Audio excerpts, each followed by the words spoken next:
আসসালামু আলাইকুম দর্শক, আমন্ত্রণ জানাচ্ছি জাগো ফুটবলে। সাথে আছে আমি মারিয়াম হাবিবা। শুরুতেই জানিয়ে দেব সংবাদ শিরোনাম। খেলার জগতের অস্কার জিতলেন স্পেনের উদীয়মান তারকা লামিনে ইয়ামাল। জুনে ব্রাজিলের কোচ হচ্ছেন আনচেলত্তি। পোপ ফ্রান্সিসের মৃত্যুতে মেসির গভীর শোক বার্তা। অবশেষে টিকে থাকলো রিয়ালের আশা। শুনছিলেন সংবাদ শিরোনাম, এবারে বিস্তারিত। বার্সেলোনা স্পেনের উদীয়মান তারকা Lamine Yamal 2025 Laureus world sports awards, যা খেলার জগতের অস্কার হিসেবে পরিচিত, সেখানে বর্ষসেরা উদীয়মানের পুরস্কার জয় করেছেন।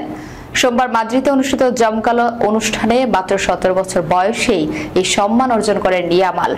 এই মৌসুমে বার্সেলোনার সাফল্যে ইয়ামালের অবদান অসামান্য। লা লিগায় তিনি করেছেন 6টি গোল এবং করেছেন 12টি অ্যাসিস্ট। এছাড়া চ্যাম্পিয়ন্স লিগেও করেছেন 3টি গোল। বার্সার হয়ে স্প্যানিশ সুপার কাপ ফাইনালে রিয়াল মাদ্রিদের বিপক্ষে গোল করে শিরোপা জয়ের গুরুত্বপূর্ণ ভূমিকা রাখেন তিনি। ইয়ামালের দুর্দান্ত ফর্মে বার্সেলোনা কোপা দেল রের ফাইনাল এবং চ্যাম্পিয়ন্স লিগ সেমিফাইনালে উঠেছে, যেখানে দলটি এখনো সম্ভাব্য 4টি শিরোপার দৌড়ে রয়েছে। আন্তর্জাতিক অঙ্গনেও ইয়ামাল নিজের প্রতিভার ঝলক দেখিয়েছেন।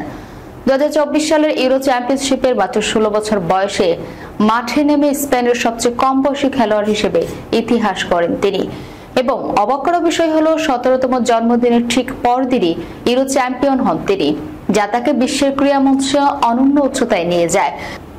বর্ষসেরা উদীয়মান তারকার জন্য ইয়ামাল ছাড়াও আরও মনোনয়ন পেয়েছিলেন ট্র্যাক অ্যাথলেট জুলিয়ান অ্যালফ্রেড, সাঁতারু সামার ম্যাকিনটন্স, স্প্রিন্টার লেটসিস তোবাগো এবং এনবিএ তারকা ভিক্টর ওমেবায়েনামা।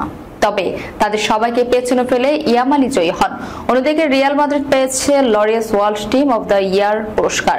গত মৌসুমে তারা জিতেছে রেকর্ড 36তম লা লিগা শিরোপা, 15তম Champions League trophy, European Super Cup এবং প্রথমবারের মতো ফিফা ইন্টারকন্টিনেন্টাল কাপ। এছাড়াও রাফায়েল নাদাল জিতেছে আইকন পুরস্কার। ব্রাজিলে দরিভাল জুনিয়র অধ্যায় শেষ হয়ে গেল মাসে। তবে এরপর থেকে ব্রাজিল কোচ পদটা ফাঁকাই পড়ে আছে। গুঞ্জন ছিল কারণাচ্ছলিত হতে পারেন দলটির কোচ। সেই গুঞ্জন সত্যি হতে চলেছে এবার, জানাচ্ছে স্প্যানিশ একাধিক সংবাদ মাধ্যম। স্পেনের বিভিন্ন গণমাধ্যমের খবরে জানা গেছে, আগামী জুন মাসে বিশ্বকাপ বাছাই পর্বে ব্রাজিল জাতীয় দলের কোচ হিসেবে দায়িত্ব নিতে পারেন রিয়াল মাদ্রিদের বর্তমান কোচ কার্লো আনচেলত্তি। ইতালিয়ান এই কোচকে চলতি মৌসুমে শেষ হওয়ার আগেই বিদায় নিতে পারে রিয়াল, সেটা হতে পারে তারও একটা আঁচ মিলছে এখন। আগামী রোববার রিয়াল মাদ্রিদ কোপা দেল রে ফাইনালে মুখোমুখি হবে বার্সেলোনার। সেই ম্যাচে দলটা যদি হেরে যায় তাহলে আনচেলত্তিকে বরখাস্ত করা হতে পারে বলে গুঞ্জন রয়েছে। স্প্যানিশ সংবাদ মাধ্যম রেলোভোর খবর অনুযায়ী জুন ও জুলাই যুক্তরাষ্ট্রে অনুষ্ঠিত ক্লাব বিশ্বকাপে আনচেলত্তিকে আর দায়িত্বে রাখবে না রিয়াল মাদ্রিদ।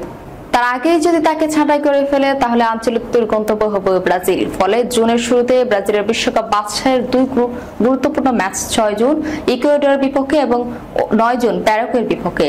এই 2 ম্যাচে সেলেসাওদের ডাগ আউটে দেখা যেতে পারে ইতালিয়ান এই কোচকে। রোমা ও এসি মিলান থেকেও আগ্রহ ছিল এই অভিজ্ঞ কোচকে নিয়ে, তবে তিনি নাকি ইতিমধ্যেই ব্রাজিল জাতীয় দলকে বেছে নিয়েছেন বলে জানা গেছে। অন্যদিকে আনচেলত্তির উত্তরসূরি হিসেবেও রিয়াল মাদ্রিদ হাত গুটিয়ে বসে নেই। বায়ার লেভারকুসেনের সিইও ফার্নান্দো কারো জানিয়েছেন, সাবেক রিয়াল মিডফিল্ডার ও বর্তমান লেভারকুসেনের কোচ সাবি আলোনসোর সঙ্গে একটি জেন্টলম্যানস এগ্রিমেন্ট রয়েছে। সে অনুযায়ী আলোনসোর সাবেক কোনো ক্লাবে তাকে কোচ হিসেবে চাইলে লেভারকুসেনের বাধা দেবে না।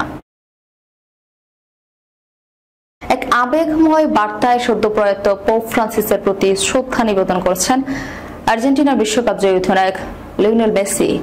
ভ্যাটিকানের ঘোষণা জানানো হয় সোমবার 88 বছর বয়সে মৃত্যুবরণ করেন পোপ ফ্রান্সিস, যিনি জানিয়েছিলেন হোর্হে মারিও বেরগোলিও নামে।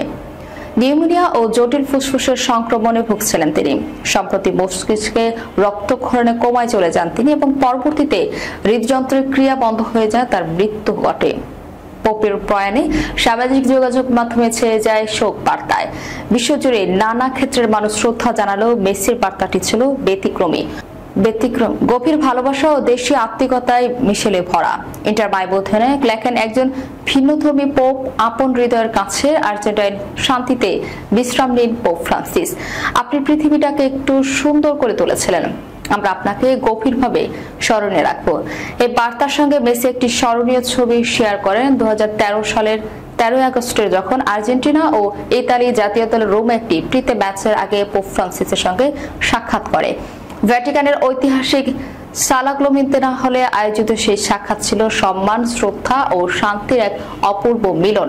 আর্জেন্টিনার প্রতিনিধি দল পোপের জন্য উপহার স্বরূপ নিয়ে গিয়েছিল একটি রূপা ট্রে, পোপের প্রিয় ফুটবল রেনে প্রন্তরের একটি ফ্রেম করা প্রতিকৃতি, দলের সদস্যদের স্বাক্ষর সংবলিত একটি জার্সি এবং আর্জেন্টাইন ফুটবল অ্যাসোসিয়েশনের একটি অফিসিয়াল পতাকা। এর জবাবে পোপ ফ্রান্সিস তাদের উপহার দেন একটি জলপাই গাছ, শান্তি সংহতি ও খেলাধুলার মাধ্যমে মানবিক ঐক্যের প্রতীক। দলের পক্ষে মেসি সেই উপহার গ্রহণ করেন। পোপ ফ্রান্সিসের মৃত্যুতে গোটা বিশ্ব যখন শোকাহত, তখন মেসির মতো একজন কিংবদন্তির এই শ্রদ্ধাঞ্জলি শুধুমাত্র একজন ক্রীড়াবিদের কাছ থেকে নয়, বরং একজন আর্জেন্টিনার নাগরিকের পক্ষ থেকেও গভীর কৃতজ্ঞ ও ভালোবাসা প্রকাশ করে। এদিকে ইন্টার মায়ামির হয়ে মেসি এখন ব্যস্ত মৌসুম পার করছেন। ক্লাবটি কনকাকাফ চ্যাম্পিয়ন্স কাপের ফাইনালের দৌড়ে রয়েছে। সামনে রয়েছে একাধিক গুরুত্বপূর্ণ ম্যাচ। তবে এই ব্যস্ত সময়েও দেশের কৃতি সন্তানের বিদায়ে মেসির এমন হৃদয়ছোঁয়া বার্তা প্রমাণ করে সত্যিকারের শ্রদ্ধা কখনো সময় বা স্থানের সময় আটকে থাকে না।